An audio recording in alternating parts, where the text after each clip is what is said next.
Je suis à présent avec le coach de ce club du TKDM, le Taekwondo Martial Club du Rhône, ici dans le 8e arrondissement de Lyon. Kevin Desrosiers, bonjour. Bonjour. Bon, je ne vais pas vous provoquer en duel, hein, troisième dan de Taekwondo. Hein. C'est quoi la philosophie, vous, de votre club? Alors nous, on développe un taekwondo profondément martial, c'est-à-dire que on est très traditionnel dans l'esprit, on développe vraiment l'art martial et tous les aspects du combat, c'est-à-dire qu'on développe les techniques traditionnelles, on développe le combat traditionnel, mais aussi pied-point, combat libre, etc. Et la self-défense opérationnelle. Donc vraiment, c'est un développement du taekwondo vraiment à 360 degrés. On est traditionnel, mais on ne se laisse pas enfermer dans la tradition. Et dans l'esprit, on est vraiment profondément martial. Voilà. Comme là, c'est ce qu'ils sont en train de faire juste derrière nous. Ils sont en train de faire du self-défense avec un couteau. Moi, perso, j'avais jamais vu ça dans du taekwondo. C'est original. Hein. Oui, effectivement, c'est vrai que le taekwondo s'est beaucoup développé au niveau sportif, avec l'olympisme, etc.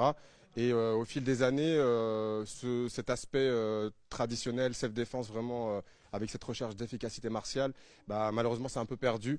Et nous, avec le Taekwondo Martial Club du Rhône, hein, c'est pour ça qu'on l'a appelé comme ça.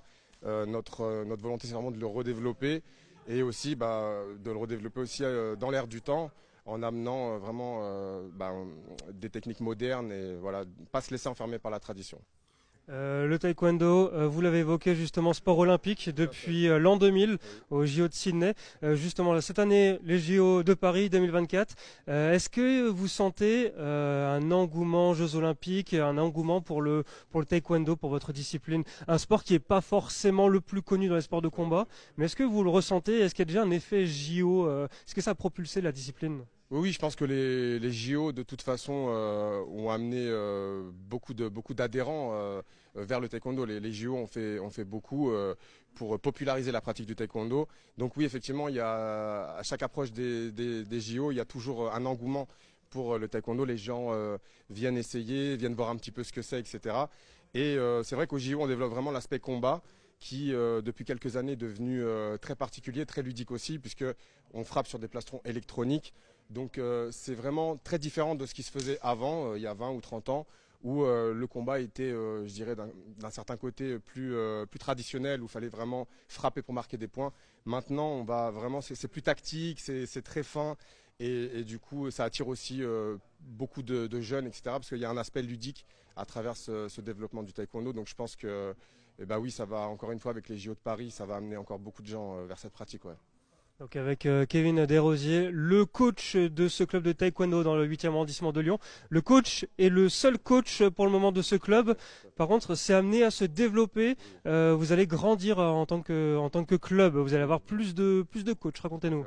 Voilà, donc moi je développe, depuis qu'on développe le taekwondo au club, etc., je développe tout seul les entraînements. Et au fil des années, voilà, j'ai formé des élèves, des ceintures noires, etc. Et maintenant qu'ils ont de l'expérience, parce que c'est important pour moi qu'il y ait une vraie transmission, qu'il y ait vraiment de l'expérience pour participer au développement du club. Et maintenant qu'ils ont suffisamment d'expérience, on va pouvoir me placer mes élèves sur des créneaux pour développer plus de cours, toucher plus de public, etc. Ouais, à partir de l'année prochaine. Ouais.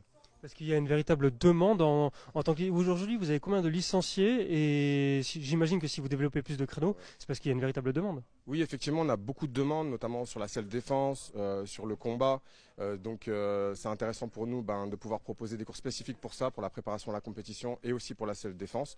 Donc aujourd'hui, le club compte à peu près une 60aine de licenciés et on pourrait vraiment se développer beaucoup plus. La seule problématique qu'on a eue pour l'instant, c'était simplement que moi, en termes de temps, je ne pouvais pas forcément encadrer tous ces créneaux-là.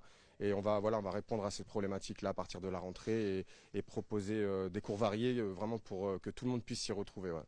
Eh bien, merci beaucoup, Kevin Desrosiers. Continuez là, parce que là, je sens que ça se relâche un petit peu.